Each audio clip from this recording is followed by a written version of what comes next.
नमस्कार मित्रों, आर्य टीवी के इस आध्यात्मिक चैनल पर आपका पुनः विनम्र स्वागत है। आज के इस नए एपिसोड में हम मनाचे श्लोक के 163वें श्लोक का विवेचन सुनेंगे। तो आइए शुरू करते हैं आज का ये एपिसोड। आज का श्लोक इस प्रकार है। देहे बुद्धीचा निश्चयो दृढ झाला, देहातीत ते हित सांडित गेला, देहे बुद्धी ते आत्मबुद्धी करावी, सदा संगती सज्जनांची धरावी। मराठी भावार्थ ऐकूया।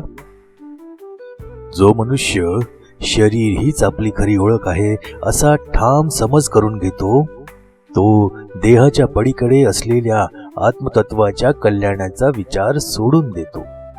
त्यामुळे आपल्या देहाभिमानाचे रूपांतर आत्मबोधात करावे लागते आणि सतत सज्जनांच्या संगतीत राहायला पाहिजे, कारण सज्जनांचा सहवास आत्मज्ञान प्राप्त करण्यासाठी अत्यंत उपयुक्त आहे। आइए हिंदी भावार्थ सुनते हैं। जो व्यक्ति यह दृढ़ निश्चय कर लेता है कि शरीर ही उसकी वास्तविक पहचान है, वह आत्मा से संबंधित कल्याणकारी विचारों को छोड़ देता है। इसलिए अपने शरीर की पहचान को आत्मबोध में बदलना चाहिए और सदैव सज्जनों की संगति करनी चाहिए, क्योंकि सज्जनों का साथ आत्मज्ञान प्राप्त करने में अत्यंत सहायक होता है। आइए विवेचन सुनते हैं। देह बुद्धि अर्थात यह धारणा कि मैं यह शरीर हूं, यह धारणा हमारी चेतना पर इतनी दृढ़ता से स्थापित होती है कि अधिकांश लोग इसे ही अपनी वास्तविक पहचान मानते हैं। इस विचार का आधार हमारी स्थूल और स्थूलतर अनुभूतियों में होता है। जब व्यक्ति स्वयं को केवल शरीर के रूप में देखता है, तो वह अपनी सीमाओं को केवल भौतिक स्तर तक सीमित कर लेता है। यह देह बुद्धि इतनी दृढ़ क्यों होती है? इसका मूल कारण है कि जन्म के साथ ही हमारी इंद्रियों द्वारा प्राप्त ज्ञान हमें यही सिखाता है कि हम यह शरीर हैं। शिशु जब जन्म लेता है तब उसका पहला अनुभव स्पर्श और दृष्टि का होता है। मां का स्पर्श, दूध पीने की क्रिया, रोना, हंसना आदि सब शारीरिक अनुभूतियों पर आधारित होते हैं। जैसे जैसे व्यक्ति बड़ा होता है, समाज और परिवार भी उसे यही सिखाता है कि वह एक शरीरधारी प्राणी है। देह बुद्धि का सबसे बड़ा दोष यह है कि यह व्यक्ति को आत्मबोध से दूर कर देता है। जब कोई यह मान लेता है कि मैं शरीर हूं, तो वह उन्हीं चीजों की चिंता करने लगता है जो शरीर से संबंधित हैं, जैसे भोजन, वस्त्र, सुख सुविधाएं, प्रतिष्ठा, रूप, लावण्य आदि। यह प्रवृत्ति मनुष्य को समस्याओं की ओर धकेलती है। कौन कौन सी समस्याओं की ओर धकेलती है? तो प्रथम है अज्ञान। आत्मबोध से दूर होने के कारण व्यक्ति अपने वास्तविक स्वरूप को नहीं पहचान पाता। वह स्वयं को नश्वर मान लेता है और मृत्यु के भय में जीता है। दूसरा, मोह की आसक्ति। शरीर से अत्यधिक प्रेम होने के कारण व्यक्ति सांसारिक वस्तुओं में आसक्त हो जाता है और उन्हें ही अपना अंतिम ध्येय मान लेता है। तीसरा आता है स्वार्थ और अहंकार। देह बुद्धि के कारण व्यक्ति अपने सुख दुख इन सभी को सर्वोपरि मानने लगता है और दूसरों की पीड़ा का उसे एहसास ही नहीं होता। चौथा होता है भय और चिंता। शरीर के रोग, वृद्धावस्था, मृत्यु इत्यादि का भय व्यक्ति को सताता रहता है। पांचवा है कामना और वासना। व्यक्ति सांसारिक विषयों में अधिकाधिक आनंद खोजने लगता है, जिससे उसकी इंद्रियों की तृष्णा बढ़ती जाती है। छठवां होता है भौतिकता और अधोगति। देह बुद्धि से प्रेरित होकर व्यक्ति सांसारिक सुख संपत्ति को ही सब कुछ मान लेता है और आध्यात्मिक उन्नति से वंचित रह जाता है। रामदास स्वामी इस श्लोक में स्पष्ट रूप से कह रहे हैं कि हमें देह बुद्धि से मुक्त होकर आत्म बुद्धि की ओर बढ़ना चाहिए। जब तक व्यक्ति स्वयं को केवल शरीर समझता रहेगा, तब तक वह आत्मा के वास्तविक कल्याण को नहीं पहचान पाएगा। इस प्रक्रिया में हमें कुछ कड़े कदम उठाने होते हैं, जिसमें से पहला कदम है विवेक और आत्मचिंतन। सबसे पहले व्यक्ति को यह समझना होगा कि वह शरीर नहीं है, बल्कि एक शुद्ध आत्मा है। यह बोध धीरे धीरे ज्ञान और सत्संग के माध्यम से विकसित होता है।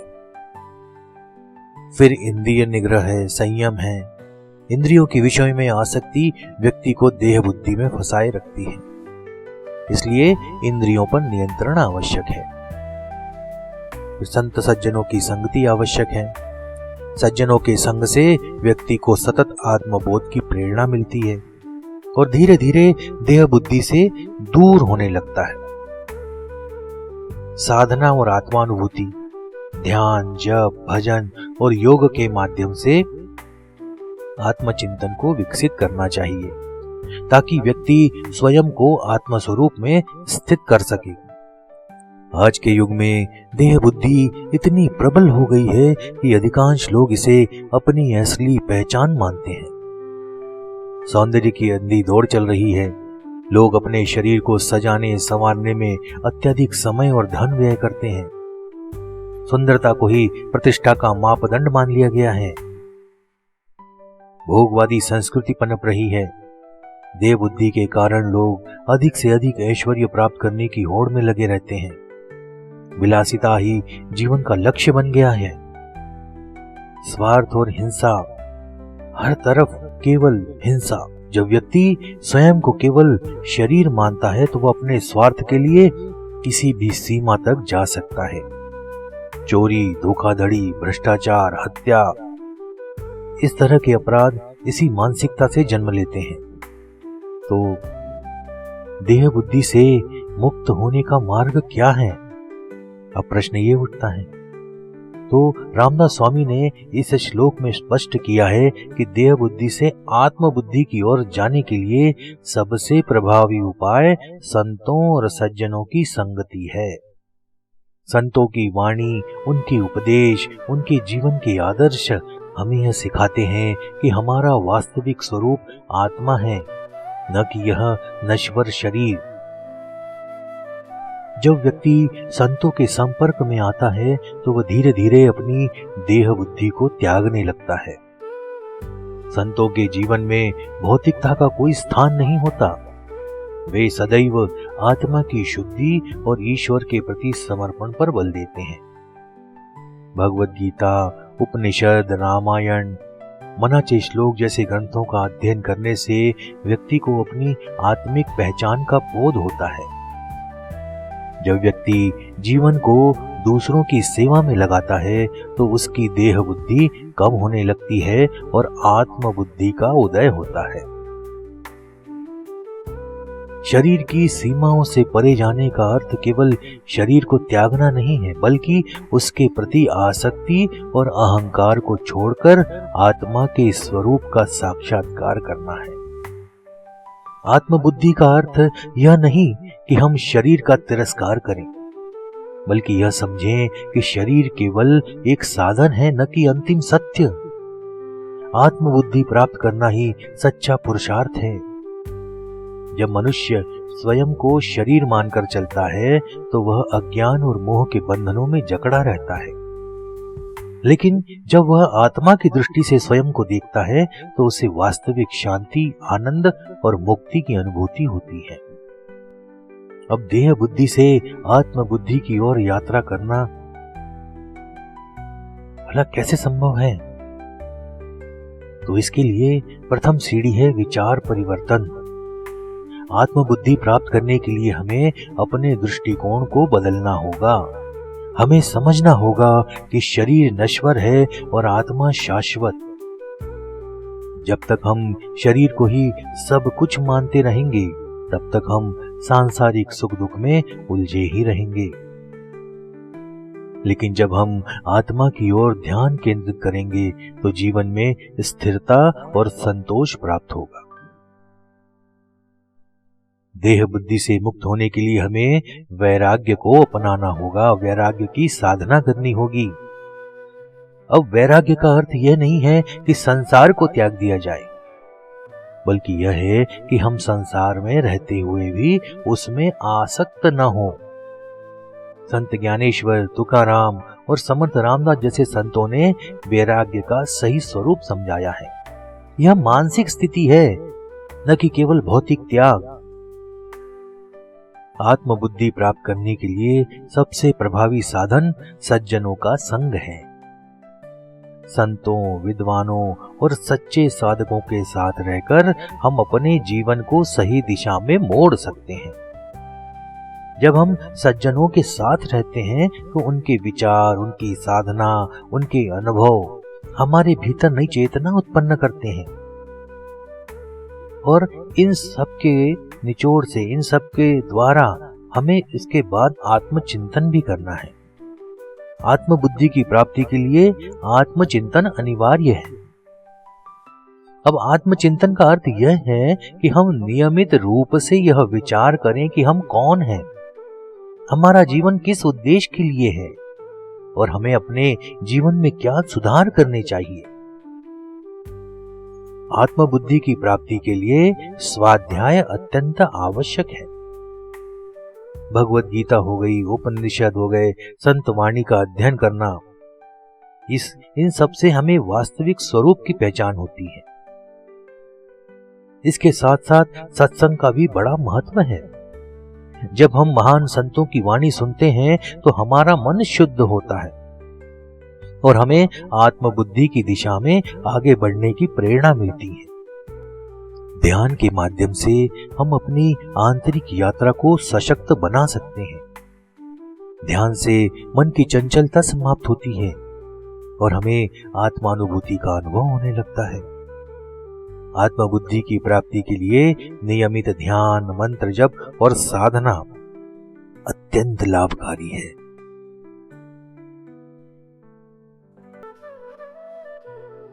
अब आत्मबुद्धि के लक्षण क्या है और इसे दृढ़ बनाने के लिए क्या उपाय करने चाहिए? तो पहला है स्थिरता और शांति। आत्मबुद्धि प्राप्त करने के लिए व्यक्ति के मन में स्थिरता होती है। वह जीवन के उतार चढ़ाव से विचलित नहीं होता, हर परिस्थिति में मानसिक संतुलन बनाए रखता है। ये आत्मबुद्धि के लक्षण हैं। स्वयं की पहचान। जब व्यक्ति यह जानने लगता है कि वह केवल शरीर नहीं है बल्कि अनंत चेतना का अंश है, तो यह समझ उसे संसार के मोह से दूर ले जाती है और वह अपने वास्तविक स्वरूप को पहचानने लगता है। इच्छाओं पर नियंत्रण। जब व्यक्ति सांसारिक इच्छाओं से मुक्त होता है तो वह अपनी इच्छाओं को नियंत्रित कर सकता है। लोभ, वासना, मोह, इन सब से परे होकर अपना जीवन जीता है। आत्मबुद्धि के विकास से वह निर्भय हो जाता है, निर्भयता प्राप्त करता है। आत्मबोध का ज्ञान होने पर व्यक्ति को मृत्यु सहित किसी भी चीज से भय नहीं लगता। उसे ज्ञात हो जाता है कि उसका वास्तविक स्वरूप अमर और शाश्वत है। आत्मबोध प्राप्त होने पर व्यक्ति में दया और प्रेम जागृत होता है, करुणा जागृत होती है। सभी जीवों में ईश्वर का अंश देखने लगता है और किसी के प्रति भी द्वेष भाव नहीं रहता मन में। अब प्रश्न उठता है कि आत्मबुद्धि को दृढ़ कैसे बनाया जाए? आत्मबुद्धि को दृढ़ बनाने का उपाय है प्रथम नियमित ध्यान और योग। ध्यान से मन की चंचलता समाप्त होती है और आत्मचेतना को गहराई मिलती है। संतों का मार्गदर्शन, उनकी शिक्षाओं का अनुसरण, अहंकार का त्याग। आत्मबुद्धि अगर बढ़ानी है तो अहंकार छोड़ना होगा। जब तक अहंकार बना रहेगा आत्मज्ञान की अनुभूति नहीं होगी। संतुलित जीवन शैली अपनानी होगी, संयमित भोजन, अनुशासित दिनचर्या, सकारात्मक संगति, इन सब से आत्मबुद्धि दृढ़ होती है। सेवा परोपकार की भावना जगानी पड़ेगी, कार्य करना पड़ेगा। निस्वार्थ सेवा से व्यक्ति आत्मबुद्धि को और अधिक सशक्त बना सकता है। जब हम दूसरों की भलाई के लिए कार्य करते हैं तो हमारा अहंकार धीरे धीरे नष्ट होने लगता है और आत्मा का प्रकाश प्रकट होता है।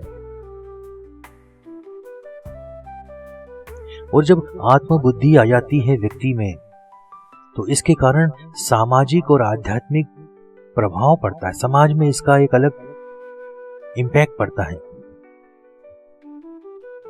और सकारात्मक प्रभाव पड़ता है। व्यक्ति जब अपने सीमित मैं के बंधनों से मुक्त होकर व्यापक दृष्टिकोण अपनाता है तो उसका व्यवहार परोपकारी बन जाता है। आत्मबुद्धि प्राप्त व्यक्ति समाज में प्रेम, सद्भाव और नैतिकता की स्थापना करता है। समाज में समरसता एवं सौहार्द पैदा होता है। जाति, धर्म, भाषा, रंग आदि के भेदभाव से मुक्त होकर व्यक्ति आत्मा के रूप में देखता है। वो ये समझने लगता है कि प्रत्येक व्यक्ति एक आत्मा है। वह समानता और एकता का संदेश देने लगता है, जिससे समाज में शांति और सौहार्द स्थापित होता है। आत्मबुद्धि का त्याग किए हुए व्यक्ति को सत्य, अहिंसा, दया और करुणा के मार्ग पर चलना पड़ता है और वो चलने भी लगता है। वह अपने आचरण से दूसरों को भी नैतिक जीवन जीने की प्रेरणा देता है। सामाजिक सेवा और परोपकार की भावना के कारण निर्धनों, असहायों और जरूरतमंदों की वह सहायता करता है। आत्मबुद्धि व्यक्ति को यह सिखाती है कि सेवा ही सबसे बड़ा धर्म है। आत्मबुद्धि प्राप्त व्यक्ति ज्ञान का दीपक जलाकर समाज को अज्ञानता से मुक्त करता है। शिक्षण और सत्संग के माध्यम से लोगों को आत्मज्ञान की ओर प्रेरित करता है। आत्मबुद्धि का प्रभाव यह होता है कि व्यक्ति दूसरों की भावनाओं का सम्मान करता है। वह किसी के प्रति द्वेष नहीं रखता, क्षमाशील तथा सहिष्णु बन जाता है। समाज में जब कोई व्यक्ति आत्मबुद्धि को प्राप्त करता है तो वह एक सशक्त और प्रेरणादायक नेता बन जाता है। वह समाज को आत्मज्ञान, सदाचार और समता के मार्ग पर अग्रसर करता है। आत्मबुद्धि प्राप्त व्यक्ति लोभ और स्वार्थ से मुक्त होकर समाज के समग्र विकास में योगदान देता है। व्यक्ति को अहंकार, क्रोध और ईर्ष्या से मुक्ति मिल जाती है, जिससे उसके संबंध मधुर बनते हैं। परिवार में, समाज में शांति और प्रेम बना रहता है।